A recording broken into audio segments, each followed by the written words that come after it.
La disparue de la cabine numéro 10 est un véritable huis clos au cœur d'un yacht luxueux, où le vernis et le glamour cachent un mystère tout aussi trouble que la mer qui l'entoure.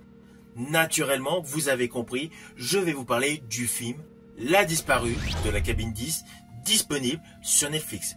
Mais avant cela, n'oubliez pas, si vous n'êtes pas abonné, pensez à le faire, pensez à la petite cloche et surtout pensez à me mettre en commentaire tout simplement votre opinion sur ce film. Let's go!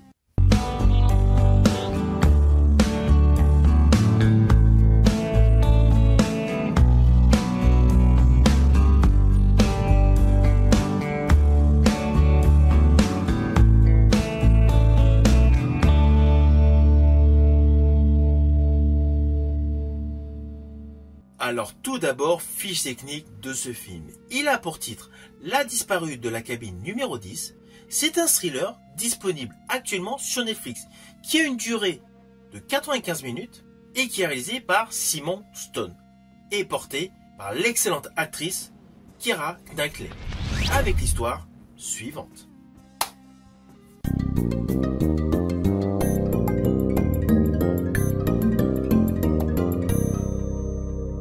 Alors naturellement, je vais vous le faire de manière simpliste. Nous découvrons le personnage interprété par Keira Knightley, une journaliste d'investigation. Elle est invitée à bord d'un yacht extrêmement luxueux par un philanthrope. Au cœur de ce bateau se retrouvent plusieurs personnalités de la haute société. Et un soir, elle a l'impression que quelqu'un a été jeté par-dessus bord. Alors, ne vous inquiétez pas, je n'irai pas plus loin sur les lignes scénaristiques de ce film, car il y a plusieurs twists, plusieurs retournements de situation qui sont topissimes. Alors tout d'abord, je tiens à vous préciser que ce film est l'adaptation d'un roman de Ruth Ware, portant tout simplement le même titre. Par ailleurs, au vu du postulat de base, ne vous attendez pas à un film dans la lignée des Agatha Christie.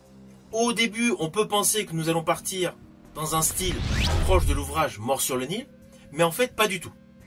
Plus on avance dans l'histoire, plus le film s'accentue davantage vers un thriller. D'où justement la petite durée. Le film dure uniquement 1h30. Or tous les romans d'Agatha Christie qui ont été adaptés au cinéma durent plus de 2 heures. Donc ne voyez pas du tout de correspondance. Là, il s'agit d'un film extrêmement vif, extrêmement nerveux. Alors oui, ce n'est pas des grosses scènes d'action, mais il y a de la nervosité dans les plans séquences, dans les scènes. Il n'y a pas trop d'artifice pour perdre du temps et ne pas avancer scénaristiquement. L'histoire avance extrêmement vite. C'est un film extrêmement captivant et qui a une distribution topissime, car le philanthrope de ce bateau n'est autre que Guy Pearce, où son talent n'est plus à juger. Et quant à tous les seconds rôles de ce film, ils assurent le job de manière efficace. Si vous aimez les thrillers, celui-ci est totalement fait pour vous, car le dénouement est vraiment hors du commun. Franchement, je ne l'ai pas du tout vu venir. Je me suis douté de certains petits détails, à la suite d'une grosse révélation qu'il y a dans la deuxième partie du film, mais le final n'est pas du tout prévisible. Et justement, selon moi, c'est une plus-value à ce style de film, car cela mélange plusieurs styles. Il y a le côté faux semblant, il y a le côté suspense, il y a le côté action, parce qu'il y a quand même quelques scènes d'action, et il y a le côté émotion.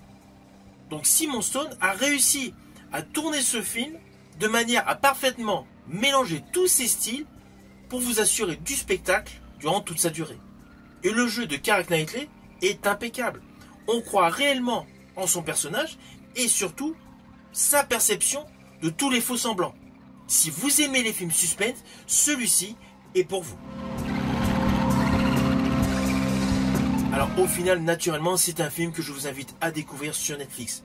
La photographie, la colorimétrie sont topissimes. Le film est brillamment réalisé et il est porté par une Keira Knightley au top de sa forme.